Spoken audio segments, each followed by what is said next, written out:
Alors, imaginez un peu le scénario. On vient de finir un modèle d'intelligence artificielle, un truc vraiment prometteur. Mais la question c'est, comment on le fait passer de notre ordinateur au monde entier? Eh bien aujourd'hui, on va suivre ce parcours ensemble, du simple fichier local à une application en ligne, prête à être utilisée par des milliers de personnes.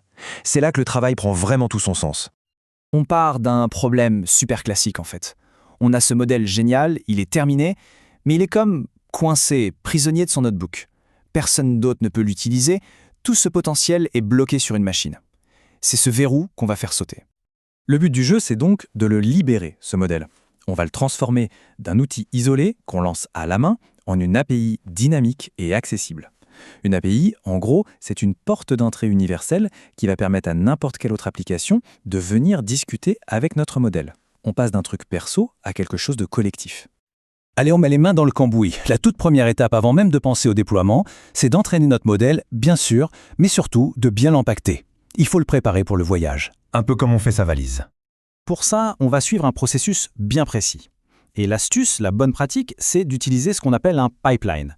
Pensez à une chaîne de montage. Plutôt que de faire chaque étape séparément, le nettoyage des données, la transformation, l'application du modèle, on met tout dans une seule grosse boîte. C'est beaucoup plus propre et on va le voir beaucoup plus sûr.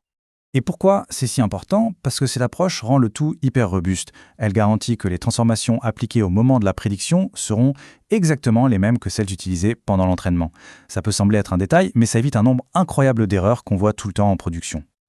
Ok, super. Notre modèle est dans sa boîte, prêt à partir. Mais maintenant, il faut bien qu'il puisse communiquer avec l'extérieur, non? C'est là que l'API entre en jeu. On va en quelque sorte lui donner une voix. Une API, pour faire très simple, c'est le traducteur et le messager universel des logiciels. C'est elle qui reçoit une demande, qui va dire au système « Ok, fais ça » et qui ensuite ramène la réponse. C'est ce qui permet à des applications complètement différentes de se parler. C'est le pont de communication. Pour construire ce pont, on a un outil génial qui s'appelle FastAPI. Ça nous permet de créer très facilement des routes, des sortes d'adresses où les requêtes peuvent arriver. Mais le truc vraiment fantastique avec FastAPI, c'est qu'il fait aussi le videur à l'entrée. Il vérifie que les données qu'on lui envoie sont bien formatées. Ça nous protège de plein d'erreurs bêtes. On avance bien. Mais maintenant, on fait face à un autre problème. Un grand classique. Comment s'assurer que notre application va marcher partout, et pas seulement sur notre machine? Ah, le fameux, le terrible, ça marche sur ma machine. On l'a tous dit ou entendu un jour. Eh bien, la solution à ce cauchemar, c'est Docker. Il faut voir Docker comme un container de transport maritime pour notre application. On met tout dedans, le code, les outils, les bibliothèques, absolument tout. Et cette boîte, ce container, fonctionnera à l'identique peu importe où on le dépose. Et pour construire ce conteneur, c'est assez simple. On a juste besoin d'écrire une sorte de recette de cuisine. On y indique l'image de base à utiliser, on copie notre application à l'intérieur et on liste tous les ingrédients, les paquets Python, dont elle a besoin. Le résultat, un environnement totalement isolé, autonome et qu'on peut reproduire à l'infini. Bon, on y est presque. Notre modèle est dans son API et le tout est emballé dans son conteneur. Il ne reste plus que l'étape finale, l'envoyer en orbite, lui trouver une maison permanente sur Internet. Pour ça, on peut utiliser une plateforme comme Heroku, qui est géniale pour simplifier la mise en ligne.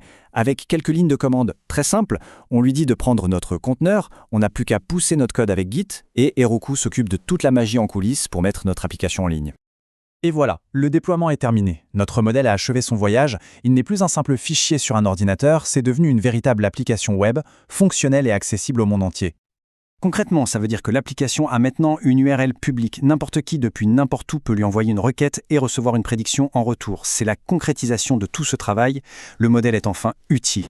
Et attention, ce n'est pas juste une petite démo. Ce modèle de détection de langue, une fois en production, il atteint 98% de précision. Donc non seulement il est accessible, mais en plus, il est extrêmement performant. Alors, si on résume la recette. On a pris un modèle bien préparé avec un pipeline, on lui a donné une voix avec une API FastAPI, on a emballé le tout dans un conteneur Docker pour que ça marche partout, et on a hébergé ce conteneur sur le cloud avec Heroku. C'est une architecture technique super solide et surtout réutilisable pour plein d'autres projets.